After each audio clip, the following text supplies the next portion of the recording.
luego bajo a 60 o a 45, genero una tracción y termino de colocar la sonda. ¿Cuándo dejo de meter la sonda?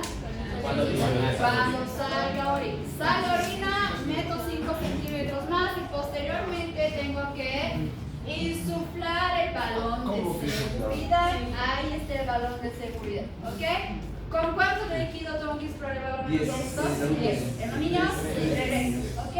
Entonces, insuflo el balón y voy a generar lo que se llama como prueba de tensión. Entonces, ¿qué van a hacer con la sonda? La van a jalar, ¿ok? No tiene que moverse ni un poquito esa sonda para que ya se encuentre en su. Entonces, esa es la forma en la que se coloca la sonda. ¿Cómo voy a asegurar esta sonda a mi paciente?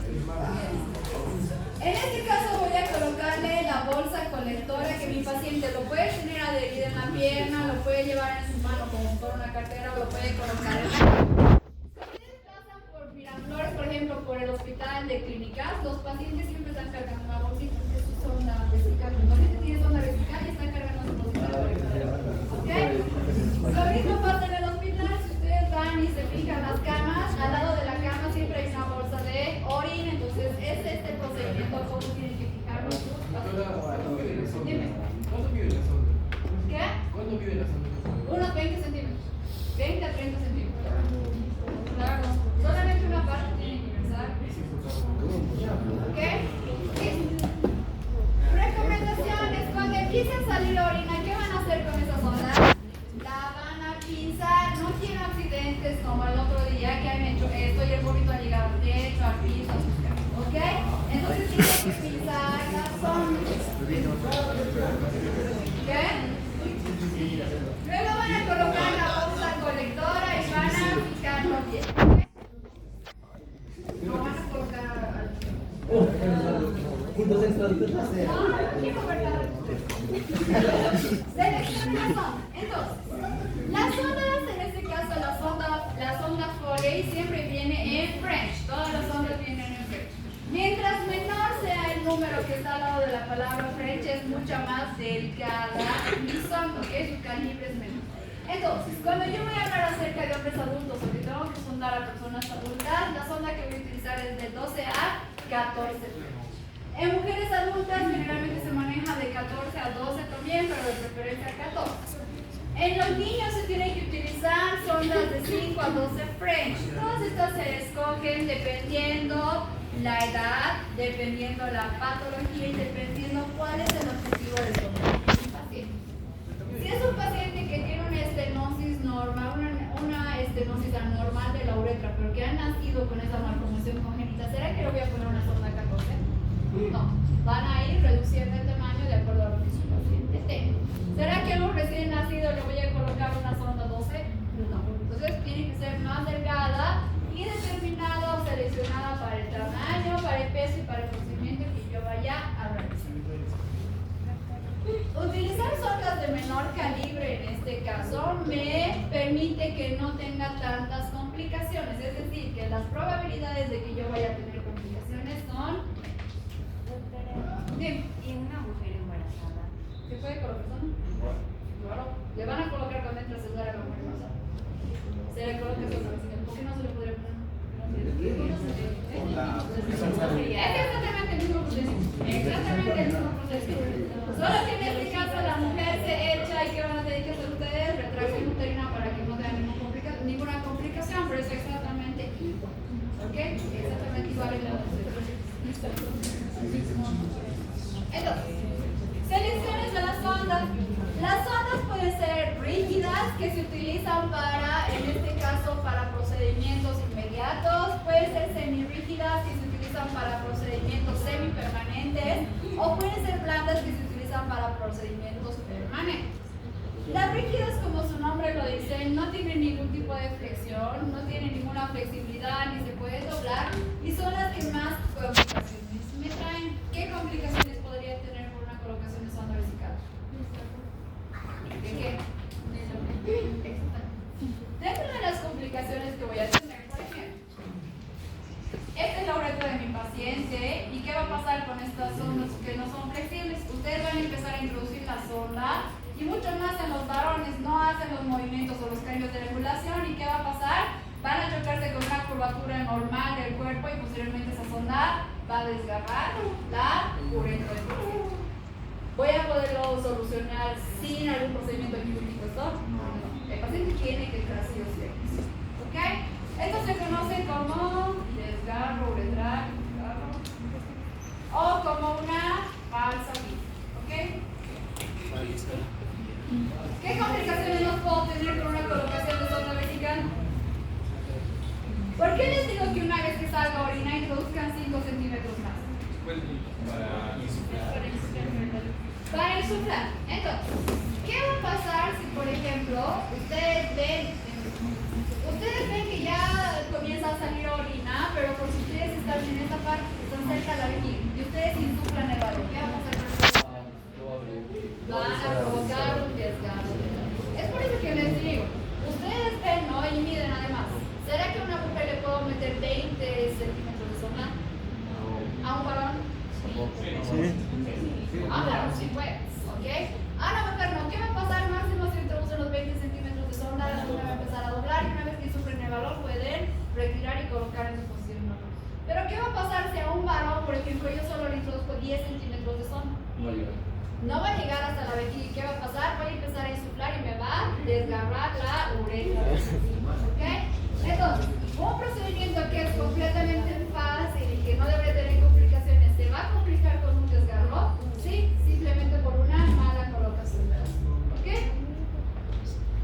Segundo, esto. ¿Qué va a pasar si ustedes no llenan bien esto y aquí le ponen, por ejemplo, 3 ml? La sonda se va a salir. Les comento esto porque nosotros teníamos un paciente, era una persona que tenía problemas psiquiátricos, ¿ya? Estaba con una sonda vesical y la enfermera le había puesto la sonda. Luego de una media hora solamente lo vimos al paciente con la sonda en la mano.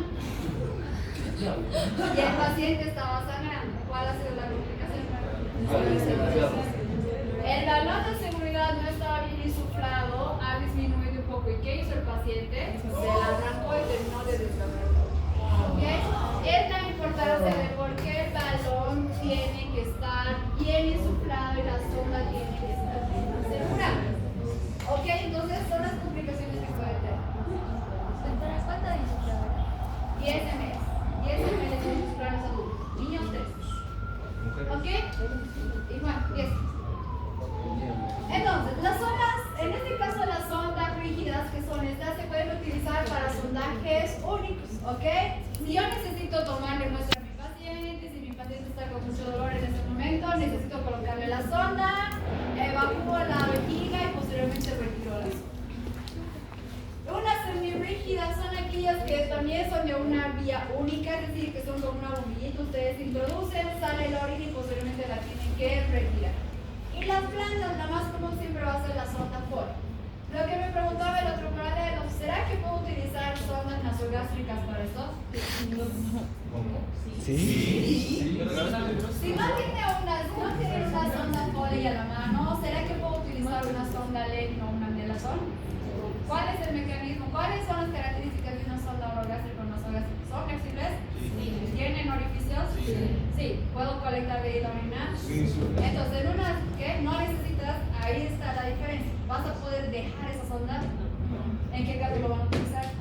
Cuando necesitan, en este caso, retirar ese momento la orina de mi paciente o cuando necesiten tomar una muestra. ¿Ok? Pero no se puede dejar, por ejemplo, en un paciente un mes esa sonda porque la sonda se va a salir. ¿Ok? Pero en una situación de emergencia sí la pueden utilizar. La sonda Foley en el paciente se puede quedar incluso un mes, 2 meses, dependiendo de la patología que tengan los pacientes. Ustedes van a ver y cuando hagan su lote de geriatría o reumatología, todos los viejitos siempre vienen con sonda. Siempre vienen con su sonda y con su bolsita. Entonces, ¿será que constantemente se les tiene que ir cambiando los pacientes? Por lo menos cada mes sí, para evitar algún tipo de complicación. ¿Qué complicaciones tenemos los pacientes? Infecciones de tracto urinario, ¿ok? Si yo en este caso no me he lavado las manos, no he utilizado o no he cambiado los guantes luego de hacer la CES y he tenido contacto con la región, en este caso anal, y he colocado con esa misma mano la sonda, ¿qué voy a provocar en mi paciente? una infección del tracto urinario. ¿Ok? Entonces, en este caso siempre tienen que colocar de manera adecuada y cumpliendo las normativas de asistencia a la sonda. Segundo, si es un paciente que está, por ejemplo, con esta sonda un mes, sea mujer, sea varón, y no tiene buena higiene de la parte genital, ¿qué va a pasar con esa sonda? Me va a servir como fuente o lugar de entrada de las bacterias. Entonces, ¿qué va a hacer?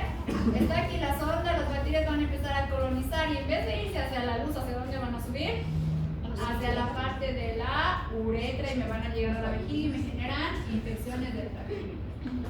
¿Será lo mismo una infección de tracto urinario adquirida en la casa de mi paciente que una infección de tracto urinario adquirida en el hospital? ¿Sí? ¿No? ¿Por qué no?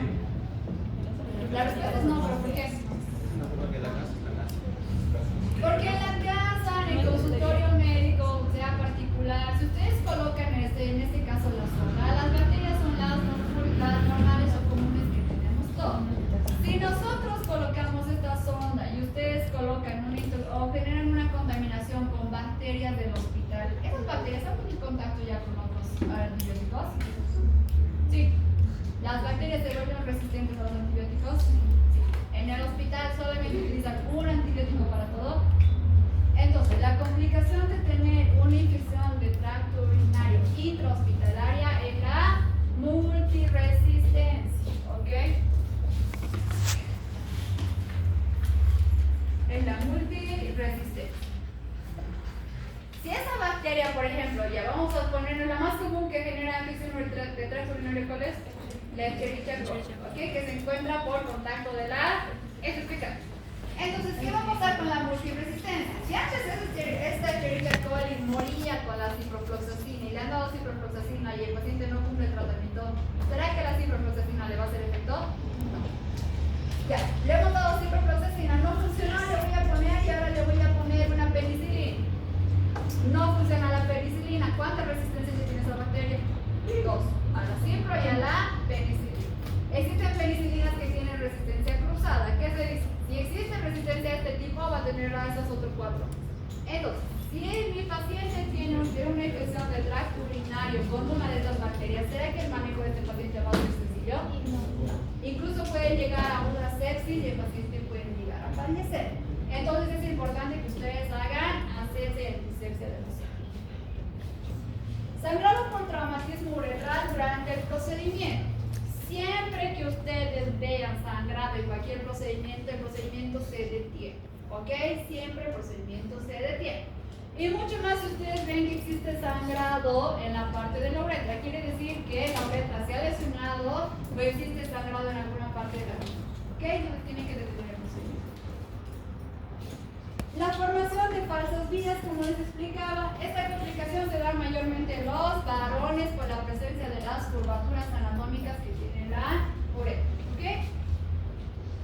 ¿Qué va a pasar si, por ejemplo, tengo un paciente que tiene traumatismo abdominal o traumatismo pélvico? ¿Será que le puedo colocar una sonda vesical? ¿Por qué no?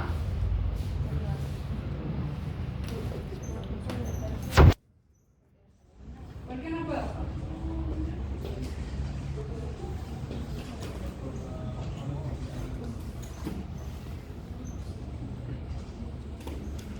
Pacientes que tienen traumatismo abdominal o pacientes que tienen traumatismo pélvico son pacientes con sospecha de lesión a nivel vesical y de la uretra. ¿Ok?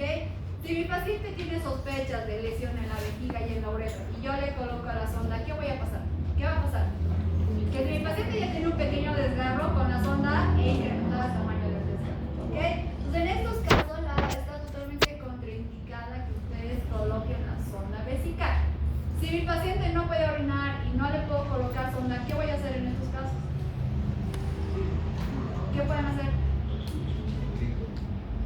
Se realiza un procedimiento que se denomina punción suprapúbica. Como su nombre lo menciona, van a agarrar una jeringa de 40 cc con una aguja mucho más grande, buscan la parte del público de su paciente y generan un pinchazo directo a la vejiga y empiezan a aspirar la orina. ¿Ok?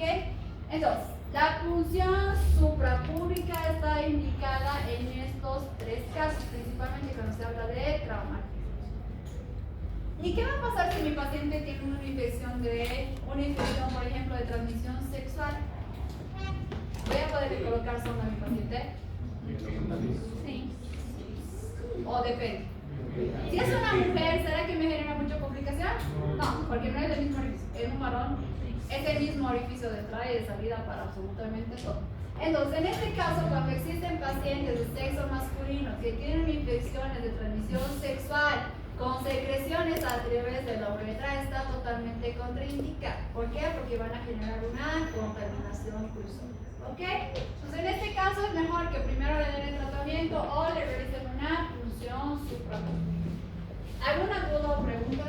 Doctora, ¿es el mismo procedimiento en una mujer embarazada de 36 semanas? Sí, es el mismo procedimiento. La única diferencia está en que como las mujeres no pueden estar mucho tiempo echadas en esta posición, ¿qué van a hacer? Retracción o deslizamiento. Si tiene una infección urinaria. Si tiene que ser urinaria no pasa nada, porque la orina igual ya está infectada, no la puede sobreinfectar. La diferencia es que si la paciente tiene una secreción vaginal, por ejemplo, que eso ya tiene una candidiasis, y ustedes contaminan con esa cándida la sonda y posteriormente la colocan en la uretra, ahí sí está contraindicado, ¿no? Porque la infección no estaba en la uretra, ¿dónde estaba? En el canal. ¿De quién es esto? ¿Alguna otra pregunta? ¿Puede preguntar? Ya. La punción suprapúbica se utiliza en casos de que se genere un globo vesical. ¿Qué es un globo vesical? ¿Alguna vez se han orinado, se han aguantado mucho tiempo las ganas de orinar?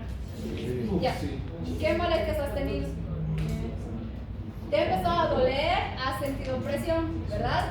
¿Por qué se refiere a por qué tiene el nombre de globo? Porque como un globo empieza a incrementar el tamaño de la vejiga. Si no pueden visionar el paciente, entonces ¿qué va a pasar? La vejiga empieza a distenderse, ¿ok?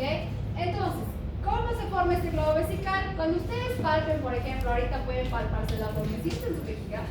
No les duele. ¿Alguna vez o algún rato hoy en la tarde aguántense de hacer pipí toda la tarde y luego vayan a palpar, sienten su vejiga? Sí, porque la vejiga empieza a incrementar su tamaño.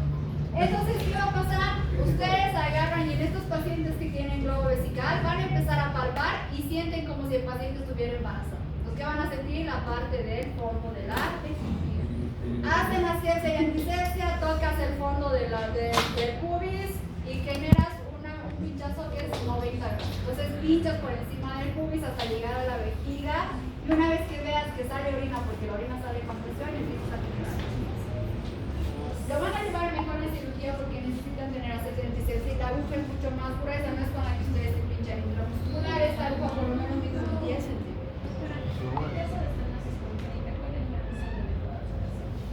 En este caso de estenosis no puedes hacer porque no va a pasar a ningún lado. Le tendrías que hacer punción suprapúbica hasta que se le genere la apertura del estenosis. Pero después no se puede. Pero en algún momento se va a perforar. En realidad sí se puede dar medicamentos, existen medicamentos para dilatar eso. O generalmente, ¿qué hacen? Entran a cirugía y le ponen expansores. Entonces, una vez que salen de la herida, de la cirugía, recién puede orinar. Pero generalmente la resolución es quirúrgica. ¿Alguna otra duda, consulta más? ¿No? Si ya le revisaron la operación, dice que ya lo trataron y está con sonda por el número tipo 12. ¿Ustedes que ya lo revisaron? Después de la estenosis, sí, es que ya lo han realizado y la sonda igual se utiliza para que el diámetro de la uretra se quede equilibrado. Generalmente les ponen unos 3, 4 días y así la hacen. 7 días fue como... Sí, dependiendo del material de la sonda, hay sondas que incluso les duran 3 meses. Entonces, en 3 meses se queda ahí, no hay que tener ningún Y problema. pero esta sonda para que se quede... Exactamente, para que cicatrice la uretra, pero que cicatrice con el mismo diámetro de la sonda y no vuelva a tener sus ya. ¿Alguna pregunta más? Como parte de su tratamiento. Sí, o como parte del tratamiento posterior. ¿Alguna otra duda, consulta? ¿No? Ya, muchachos, la práctica la vamos a hacer en simuladores, ¿ok? Por obvias razones. Era obvio. Obvias razones. No. Bueno, hay que hacer. Por obvias razones, ni ustedes ni yo quiero ver cosas que no corresponden. ¿Ok? Lo vamos a hacer en simulador. Muchachos, los simuladores tienen la corrección de la uretra, va a ser exactamente igual, ¿ok? Necesito que sí o sí aprendan este procedimiento porque es nuestro examen final y porque es algo que van a utilizar desde séptimo semestre. Los mandan al hospital para práctica de uroíndice, ya coloquen la sonda y el doctor se va. Entonces, ¿quién va a colocar la sonda? ¿Ok? Entonces, ¿Me coloco? recomendaciones, ya saben, todo sin miedo, directo, expliquen el procedimiento. Por favor. Y lo más importante, ¿ok? Puede ser que ahora lo tomen como si nada parecido, pero pónganse en su lugar. ¿Qué pasa si a ustedes están colocando la sonda vesical y la enfermera o el doctor se empieza a reír de ustedes? ¿Se van a dejar hacer el procedimiento?